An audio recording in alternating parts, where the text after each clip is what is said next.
ये कहानी है कुश्ती के सहारे सफलता की ऊंचाइयों को छूने वाले पहलवान सतपाल सिंह की। उन्हें उनके चाहने वाले महाबली सतपाल के नाम से भी जानते हैं और भारत के दो सर्वश्रेष्ठ पहलवान योगेश्वर दत्त और सुशील कुमार उनके शिष्य हैं। लेकिन कुश्ती और वक्त हर किसी पर इतना मेहरबान नहीं रहता।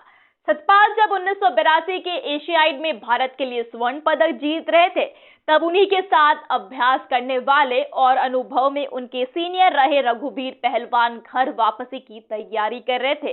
एक ही अखाड़े की दो पहलवानों की कहानी में एक जितनी चकाचौंध से भरी है, दूसरी उतनी ही अंधेरे में है। रघुवीर पहलवान उत्तर प्रदेश के श्यामली गांव में मिट्टी के घर में रहते हैं। पेशे से पुलिस में हवलदार रहे रघुवीर अब रिटायर हो चुके हैं। वो पेंशन के अलावा गांव देहात के अखाड़ों में बच्चों को कुश्ती सिखाकर या फिर दंगल में कमेंट्री कर कर पैसे कमाते हैं। जी हाँ दोस्तों, लेकिन एक वक्त में रघुवीर भी बहुत जाने माने पहलवान हुआ करते थे। अपने दोस्त सतपाल की तरह रघुवीर और सतपाल एक ही साथ थे। वो बहुत मेहनती रहे हैं, कई बार उसे तकनीकें भी सिखाई है। वो अपने गुरु से सीखते भी बहुत जोरदार तरीके से थे, लेकिन खुद रघुवीर ने भी उसे कई बार मुश्किल में डाला है। एक साथ शुरू इस सफर में एक महाबली बना और दूसरा सरकारी मुलाजिम, ऐसी क्या मजबूरी थी?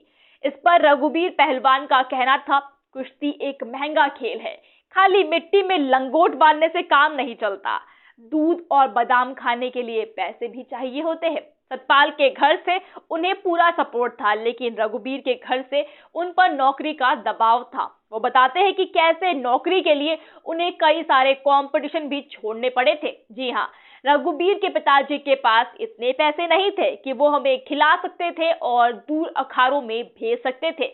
वो तो बस उन्हें खिलाड़ी कोटे से भर्ती कराना चाहते थे। जब एशियाड हो रहा था तब मौका रघुवीर के पास भी था, लेकिन घर की जिम्मेदारियों के सामने वो मेडल छोटे पड़ जाते हैं।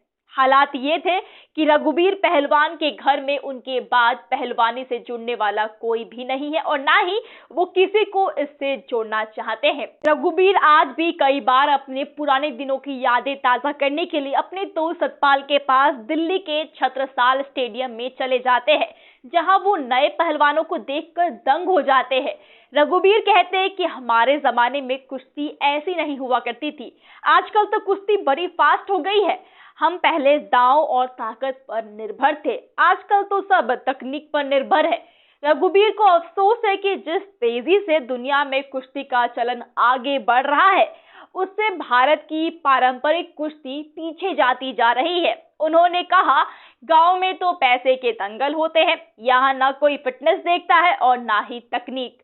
बड़े साइज का पहलवान ज्यादा लोकप्रिय होता है, लेकिन कोई ये नहीं देखता कि वो ओलंपिक के मैट पर एक सेकेंड में चित हो जाएगा। वो कहते हैं कि अखाड़ों को चाहिए कि वे एक सरकार से नए कोच मांगे, क्योंकि देसी पहलवान सिर्फ पहलवानी के बेसिक बता सकते हैं, लेकिन नई कुश्ती बिल्कुल अलग हो चुकी है। जी हाँ दोस्तों, रघुवीर पहलवान अपने दोस्त सतपाल की सफलता से खुश तो है, लेकिन उन्होंने बताया कि पहलवानी से सफलता के और भी रास्ते हैं। वो जिक्र करते हैं अपने दोस्त लीलू पहलवान का, जो किसी बड़ी प्रतियोगिता का हिस्सा नहीं रहे, लेकिन उन्होंने नाम और पैसा खूब कमाया है। रघुवीर ने बताया, लीलू हमारे साथी थे, लेकिन उन्होंने गांव की राजनीति में अपनी भूमिका ज्यादा रखी है। वो अब बड़े बड़े दंगल करवाते हैं और अगर मैट की कुश्ती के देवता सतपाल है तो गांव की कुश्ती के भगवान लीलू है। रघुवीर अभी भी गांव में कुश्ती का शौक रखने वाले को कच्ची पक्की लेकिन देसी कुश्ती की ट्रेनिंग दे देते हैं, जिन अखाड़ों में वो बच्चों की कुश्ती सिखाते हैं। 1955 में पैदा हुए सतपाल को भारतीय कुश्ती के जनक गुरु हनुमान ने प्रशिक्षण दिया।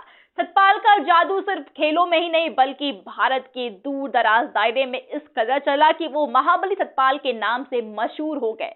अपने समय में एक एक प्रमाण के लिए सतपाल को 3 लाख रुपए मिलते थे। सतपाल 9 युवकों को हुनर सिखाने में लग गए। सतपाल दिल्ली सरकार में भौतिक शिक्षा विभाग के निदेशक और school games federation of India के अध्यक्ष भी रहे हैं।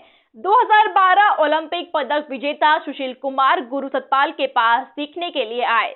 सतपाल ने सुशील का पूरा जिम्मा खुद पर ले लिया और सुशील ने बीजिंग ओलंपिक में पदक जीतकर तहलका मचा दिया था। सुशील ने बाद में विश्व कुश्ती चैंपियनशिप में स्वर्ण पदक जीता।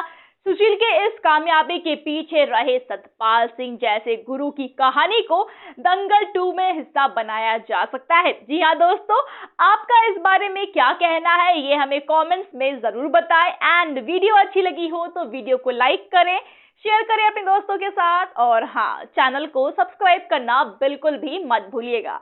आज के लिए बस इतना ही। मैं प्रगति मिलूंगी आपसे नेक्स्ट वीडियो में। तब तक के लिए सेफ रहिए, मुस्कुराते रहिए। Bye bye.